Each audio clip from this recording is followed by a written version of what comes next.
right. All right, guys. Hey, everyone. It is 2018. Weed is finally legal in California, which means I can finally stop pretending that I give a shit about Denver. Just really improved my life, I gotta be honest with you. I love it. All my favorite shit to do involves smoking weed. My favorite thing to do is watch anime with no subtitles on, and then just smoke until I feel bilingual. It's a great time. I call it getting Rosetta Stoned. It's a fun and educational way to spend a Saturday. Level 4 conversational Japanese. It's working out pretty well. I don't actually smoke a lot of weed. I don't do a lot of drugs. Mostly because when I was growing up, my dad was a drug dealer, like a hardcore drug dealer, which I know seems kind of weird because I look like someone whose dad was a hardcore accountant. But it's true. He sold drugs most of my childhood. Wasn't like the movies, though. It did make some things kind of unusual. Like schoolyard arguments were kind of strange, you know? People would be like, my dad can beat up your dad. My dad could beat up your dad. I'd be like, my dad's got this buddy Tony, right? Tony's gonna take out both your kneecaps. Nobody's gonna hear from you for weeks. Do not fuck with that guy. Take your kid to work day. Not really a viable option when your work is these streets. Career day, super awkward. You know, what does your mom do? My mom's an astronaut. What does your dad do? An engineer. What does your dad do? My dad taught me not to snitch. Gotta move on, teach. Sorry.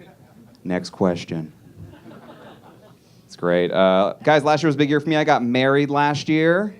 Thank you. Thank you. I also quit my job. Yeah, I make good life choices. I basically joined a new family just in time to be a disappointment to them.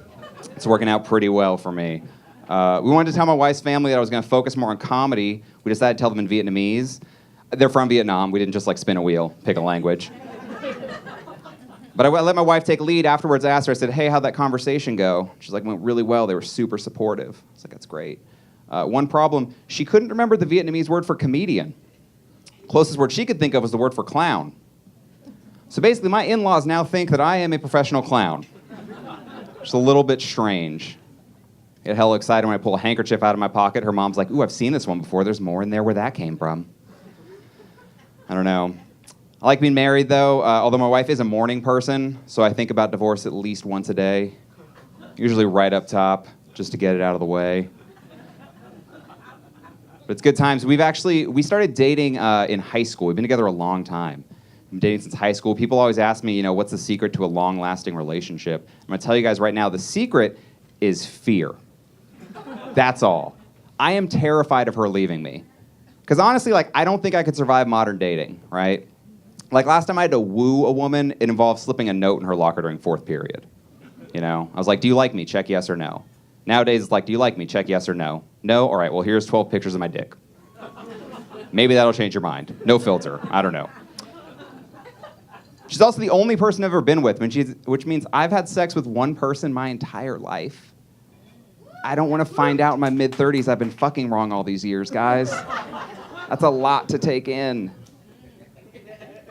She's also already seen me at my worst and accepted me, I'll be honest with you guys, when we started dating, I owned multiple albums by the band Smash Mouth. You guys understand? That means I heard the song All Star, and I thought to myself, hey now, this is a pretty good song. I'd like to hear more from these guys. And she stuck with me through that. She's definitely a keeper. I don't know. We don't have any kids. We do have 2 cats. I always feel like it's important to tell people I'm married before I tell them how many cats I have, before they do the mental calculus to find out how sad my life is.